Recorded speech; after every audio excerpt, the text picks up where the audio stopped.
Over the past week, we've been uncovering some of the inner workings of 2K. Recently, I dropped this video right up here explaining details on how 2K tricks us, how they persuade us into spending the most amount of money. And we're talking about in-game transactions, those purchases you make after you done bought the base unit game. In today's video, we're going to be discussing when it all started, when 2K changed from wanting to make the best product on the market to wanting to make the most profitable product on the market. We finna get into all the details. If any of you guys are new here, drop a like and drop a sub. Let's get to the video. It's AllCity. Load up that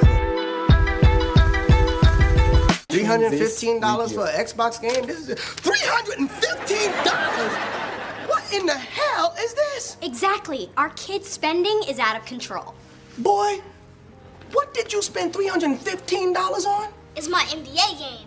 I bought virtual clothes for my virtual players.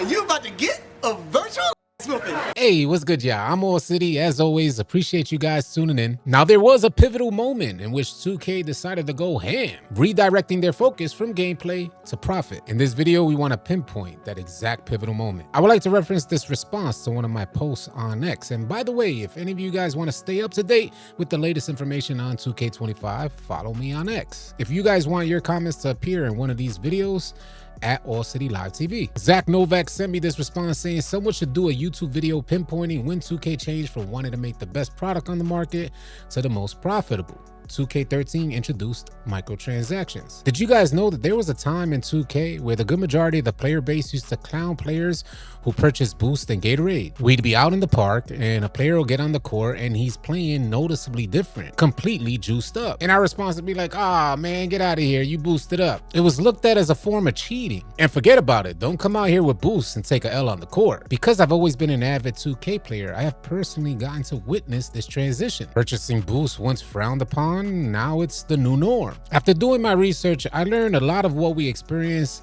in 2K today all starts and it ends with Ronnie 2K. Ronnie 2K, he was once a super fan of the 2K franchise. As a player, making it onto the top of the leaderboards, and he even hosted forums for 2K. We're gonna dive deep into some of the details. Some video interviews that he had sharing the details behind his relationship with 2K. But this should help get us started. Did you guys know how Ronnie 2K went from Ronnie Singh to Ronnie 2K? During his time hosting a bunch of 2K forums, he noticed that people tend to relate more with personalities over brands. And he managed to persuade the current marketing manager at that time to make him the personality that 2K was missing. Can you guys believe that? Ronnie 2K, the guy that presents himself as a person with the least amount of personality, convinces 2K to make him the face of the company. I was recently moving some stuff around in my bank accounts, 2K, so if anybody watching is from 2K or if any of you guys watching could relay a message to 2K, I do have the Brooklyn Bridge for sale. I figured I just don't need it anymore, so 2K hit me up. Now I want to stay on track here. I don't want to lose you guys. Remember, this video is about pinpointing that exact moment where 2K changed from wanting to make the best product on the market to wanting to make the most profitable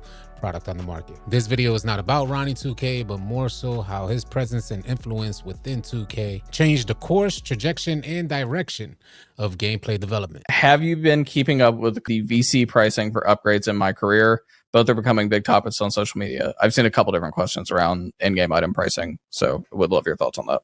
Yeah, I have not been keeping up with any other games, so I'm the wrong person to ask about that. In terms of the experience in our game, we're trying to put out as much content as possible and give the consumer as much as we can. I remember that the cost of the game when the generation shifted was a big conversation, and obviously the price of an opportunity cost of making a game has gone up a lot, but I think we still do a very, very good job of giving as much content as possible. If you compare it to like going to a movie, by the way, this isn't an exact great comparison, but I sometimes I think about this, like going to a movie now costs almost $20, right? And we're giving you hundreds of hours of entertainment versus the couple hours in the theater. The entertainment value for that, I tend to say that is more, we're trying to give the opportunity to play the game the way that you want to, and not force you down any lane. Not force us down any lane. Microtransactions are completely intrusive. The goal to increase spending for each individual player has completely infiltrated gameplay and changed gameplay design. Profit now dictates gameplay development. 5 comes out, the game is dog shit.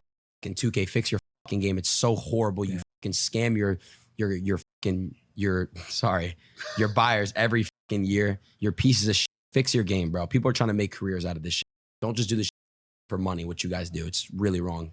You guys, you scam artists. Ronnie is pissed. And how about Ronnie 2K's analogy, saying going to the movies will cost you about $20 for 2 hours of entertainment, where purchasing 2K, you pay $70 to $150. That's your barrier to entry, and you get hundreds of hours of entertainment. Based on that analogy, the face of 2K representing 2K seems like there's no limit, there's no cap or ceiling to how much 2K will raise in-game transaction prices. Did you guys know that in-game sales generate about 80% of revenue for publisher NBA 2K and GTA, totaling about $4.2 billion in revenue? Sorry to burst your bubble, Ronnie 2K. The analogy of comparing $20 movie tickets for 2 hours of entertainment to purchasing 2K for $70 to $150 as your barrier of entry just doesn't hold up. You go to the movies, you spend your $20, go buy your extremely expensive popcorn and soda, but after the movie's done, that's it. You're done paying. On the flip side, you have 2K. Pay the initial cost, $70 to $150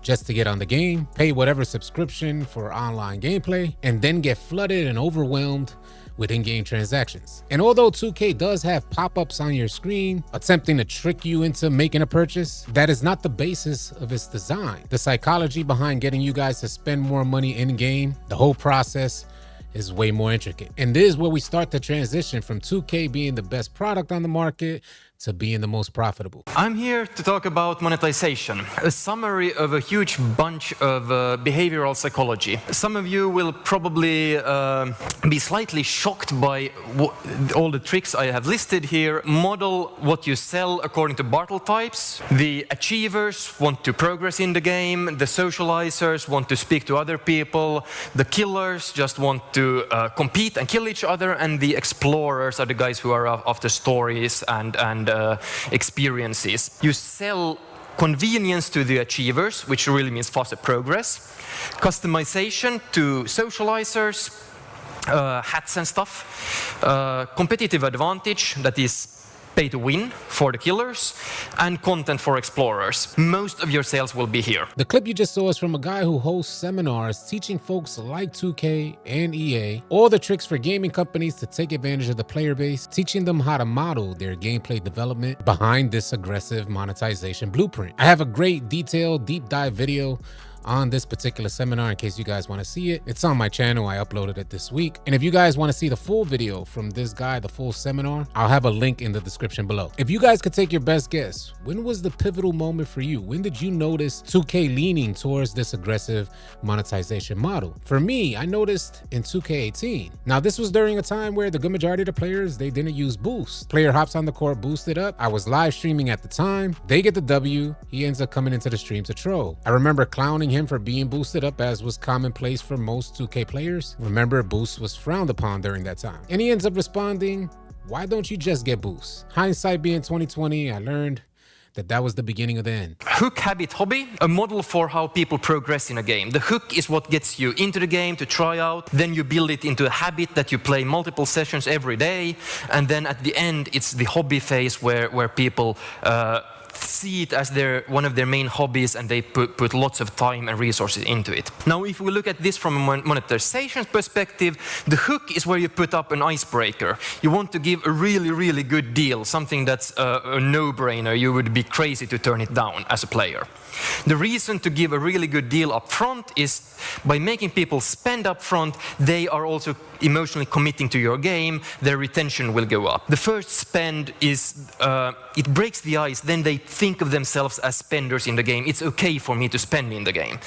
Lots of people otherwise have this wall up, I will never pay, so you need to break the wall first. The habit is like the main meat of the game. This is where you sell the faster progress, as we just discussed.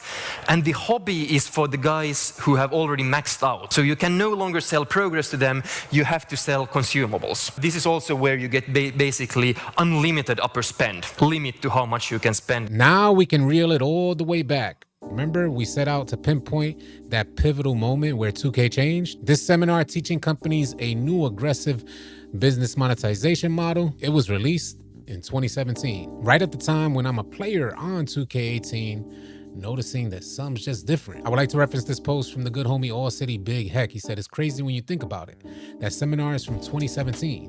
2017 is when 2K18 dropped. 2K18 was the introduction of the new neighborhood and what many consider the beginning of a huge decline in fun for 2K games. Was this just a mere coincidence, or did you guys notice the same? As always, your thoughts and comments are truly appreciated. Share them in the comment section below. If any of you guys are new here, drop a like and drop a sub on your way out. I'll catch you guys on the next video. If you guys are tired of running with randoms and you're looking for players to run with on NBA 2K, come on out and join the AllCity 2K Discord. The link will be in the description below. Find players and get runs now. Drop a like and drop a sub on your way out. Leave your thoughts and comments in the comment section below. I'll catch you guys on the next video. Easy, y'all.